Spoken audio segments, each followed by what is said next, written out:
The sound of a radio screaming, "Code Red" on the tier, jolted the control booth like an electric shock. Inside the glass box above Pelican Bay's security housing unit, Officer Laura Harris gripped the microphone so hard her knuckles whitened.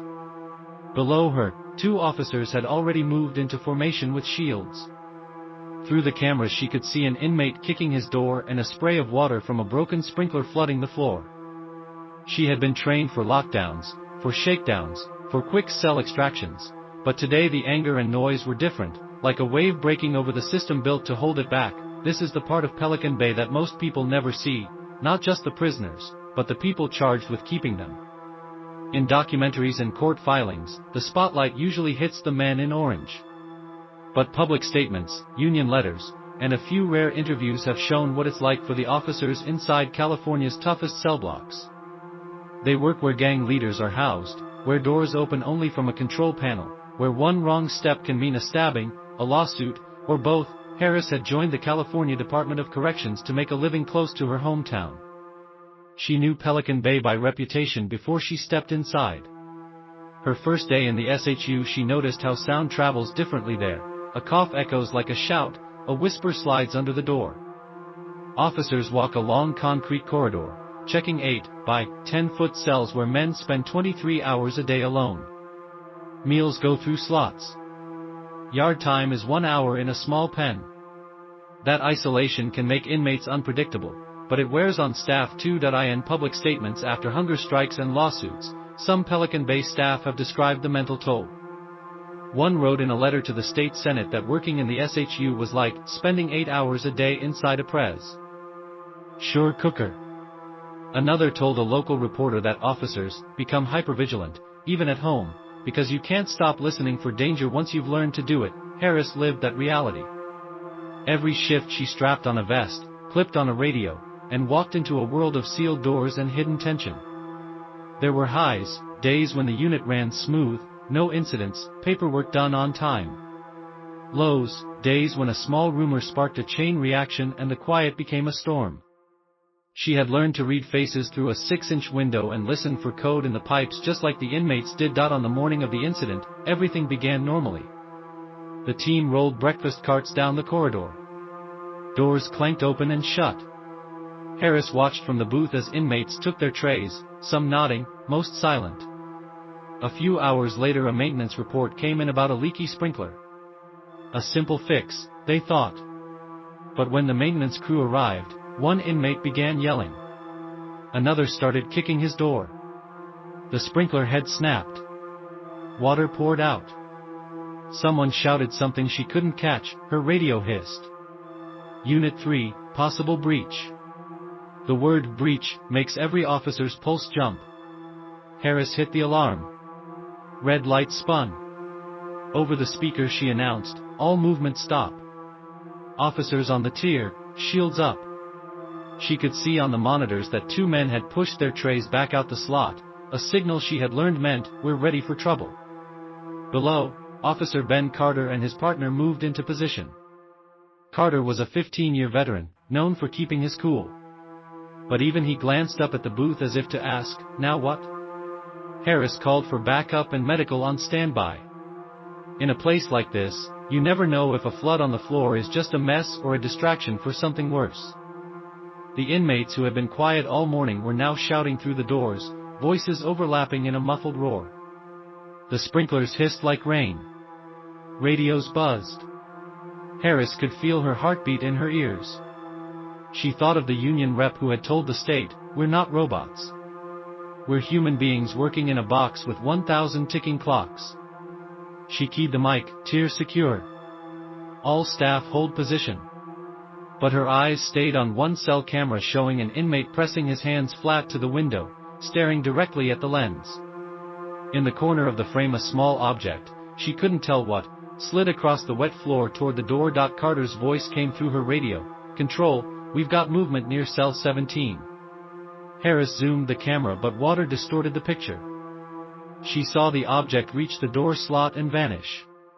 She pressed the mic again but before she could speak, a loud metallic bang echoed up the stairwell. Every officer froze. Every inmate went silent. In the booth, Harris's fingers hovered over the lockdown button. This was Pelican Bay's SHU, the place built to stop chaos before it started, and yet, for one suspended second, no one knew what would happen next. The metallic bang rolled through the tier again, louder this time, and then everything went dead quiet. In the control booth, Officer Harris held her breath, fingers still hovering over the full lockdown switch. Below, Officer Ben Carter and his partner stood ankle-deep in water with shields raised, eyes on cell 17. The inmate who had been pressing his hands to the window stepped back into shadow. For a long moment no one moved, as if the whole unit had turned to stone. Then the radio on Carter's vest crackled. "Back up on the way. Secure until relieved." His voice back to Harris was clipped. "Control, we need eyes inside 17 now." Harris flicked through camera angles, trying to see past T. water streaks. All she caught was a blur of orange and concrete.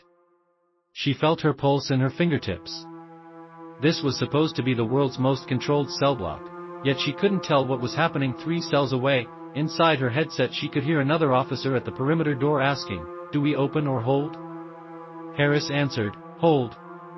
She remembered the training, the flow charts, the promises from the department that the SHU's design made it safe.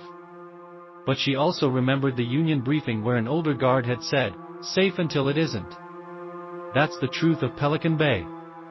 Down below, Carter's partner stepped closer to the cell door.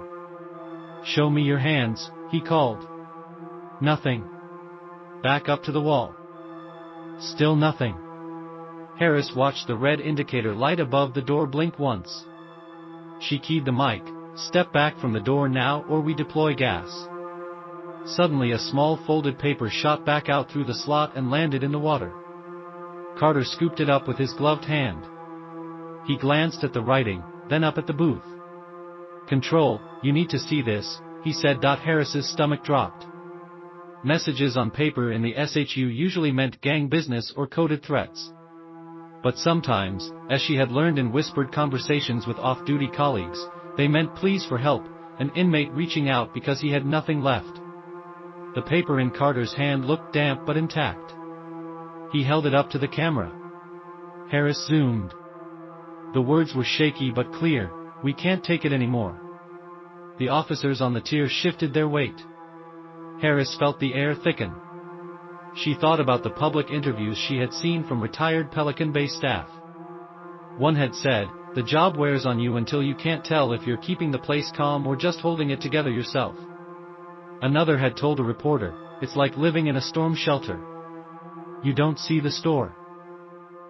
But you know it's always right outside." In the booth she could feel the storm inside. She keyed her mic, "Carter, hold position. Backup arriving." She paged medical and mental health to the tier, something she had never done mid-incident. Her voice trembled just slightly.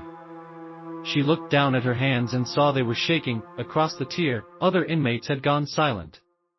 No more banging. No more shouting. Only the hiss of water and the buzz of the lights. Harris thought of her own life outside the prison, the quiet drive home through redwoods, the nights when she still checked her locks twice, the mornings when she woke before the alarm. She thought of all the times she'd stood in this booth telling herself she was safe because of steel, cameras, and policy. Below, Carter knelt, still holding the note. He glanced at the inmate behind the door, then back at Harris's window. His eyes were asking the same question that had landed in her gut: was this a trap, or was this a breaking point? The radio on Harris's desk blared with a new voice from the watch commander. "Control Booth 1, status?" She pressed the button, eyes on cell 17. "Holding. We've received a written statement.